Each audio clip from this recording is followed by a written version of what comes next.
Hi friends, this is Radha advocate from Rayadurgam. ఈరోజు మన లా పాయింట్స్లో మరొక కొత్త ఇంట్రెస్టింగ్ పాయింట్తో నేను మీ ముందుకు వచ్చానండి. చాలామంది వాహనాలని నిర్లక్ష్యంగా నడుపుతూ పక్క వాళ్ళకి ప్రమాదాన్ని కలుగజేస్తూ ఉంటారండి.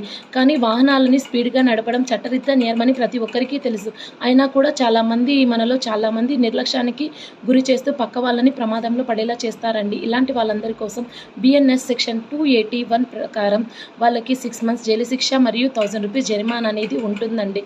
అయితే ఎవరైతే ప్రమాదానికి గురి అయింటారో వాళ్ళకి స్వల్ప గాయాలు అయితే గాయాల పాలు చేసిన వారికి సెక్షన్ బిఎన్ఎస్ సెక్షన్ 125 క్లాజ్ ఏ ప్రకారము 6 months జైలు శిక్ష మరియు 5000 జరిమానా అనేది ఉంటుందండి.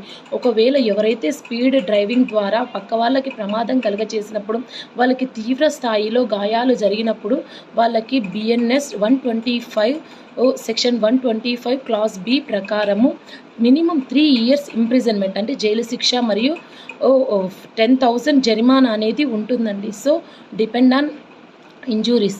సో ఎవరైనా వాహనాలను డ్రైవ్ చేసేటప్పుడు చాలా జాగ్రత్తగా డ్రైవ్ చేయండి. ఒకవేళ ఎవరైనా ఇలాంటి ప్రాబ్లమ్స్ అనేది ఫేస్ చేసి ఉంటే, ఎవరన్నా ఒకవేళ పోలీస్ వాళ్ళు ఇలాంటి ప్రాబ్లమ్స్ వచ్చినప్పుడు రెస్పాండ్ అవ్వకుండా ఉంటే కంపల్సరీ కోర్టును అప్రోచ్ అవ్వండి. కోర్టు కంపల్సరీ మీకు న్యాయం అనేది అందిస్తుందండి.